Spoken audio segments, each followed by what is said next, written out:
Hey, thanks again for coming out. This is beautiful. Like Bill was saying, I always thank him for allowing us to come out and work this open mic night. I got to acknowledge my lovely wife's here with me today. In fact, we renewed our vows.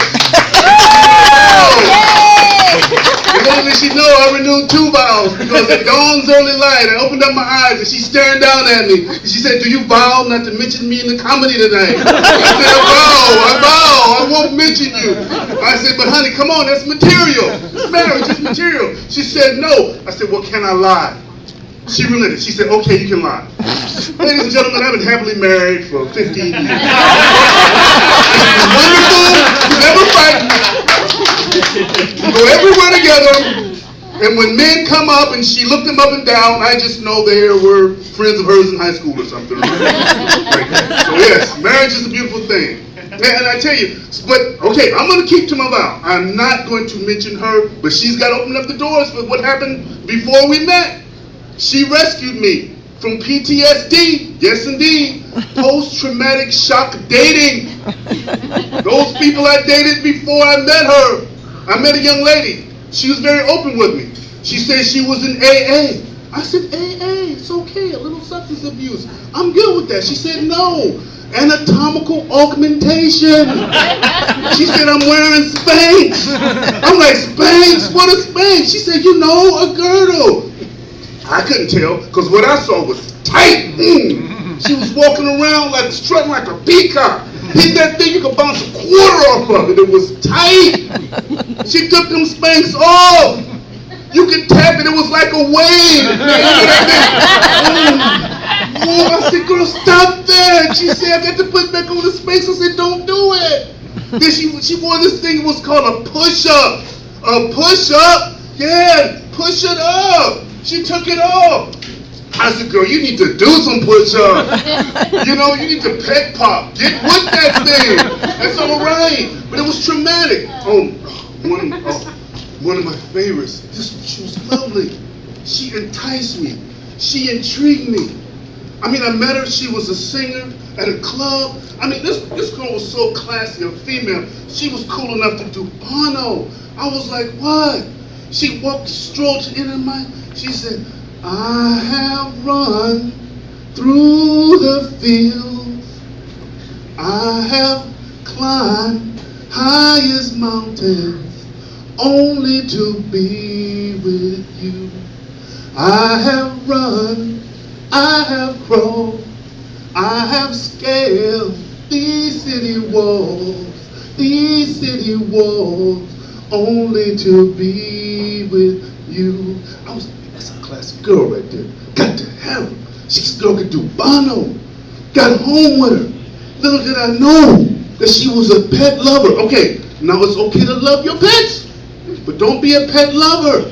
She had this little dog named Louise, and she picks the little dog up. And okay, and the dog gives her a little lick. Okay, that's fine. And okay, so she kind of giggles. She said, oh, Louise. And the dog gave her another little lick. This time she licked her in the chops. Don't let your dog lick you in the chops. And she went, she said, oh, Louise. Then the dog just starts going crazy, just licking. And she said, oh, Louise. Oh, Louise. And I'm like, Lord have mercy, she loves this dog. And then all of a sudden she flipped it on me. She starts licking the dog back. And the little dog was like, you offended the dog. The dogs don't like to be licked. They lick each other. You don't lick the dog. She's licking the dog. Oh, Louise. Post-traumatic shock dating. You got to be, my girl rescued me. Little did I know. But I tell you one thing now. It's a disorder. And I got from wearing t-shirts, support the troops, you know, a little military. They defend us. They keep us safe. They put themselves in harm's way. But long before they go into harm's way, they are experiencing post-traumatic shock from the drill instructor. The minute they get the basic training, they're introduced to someone that's going to give them more shock and more disorder than they can handle in the first few days of their arrival at basic training. I'm one of the first few people who've gone through all 4 basic trainings. Army, Navy, Air Force, Marines, and they're all different. They communicate different. In the Army, it's all left, 2, 3, 4. They get you going with the rhythm. All left, 2, 3, 4. They bring you in. In the Air Force, it's up, 2, 3, 4. They're stiff. Up, 2, 3, 4. In the Marines, you do not know what they're saying. It's like and you walking, I was me and my man, I got there with a guy I never met. His name was Agustin. I said, Agustin, what are they saying? He's like, I don't know, but you better keep walking, buddy. And then they always want to give you push-ups. They say, get down. Get down. They run up to you, get down, get down. Get down. I don't know what he said, but I get out of the push-ups. All right? And then what the beautiful thing is, they get your rhythm. A Marine Corps drill instructor will give you cadence. He will sing the national anthem. He will sing the national anthem. Gus, he'll be like,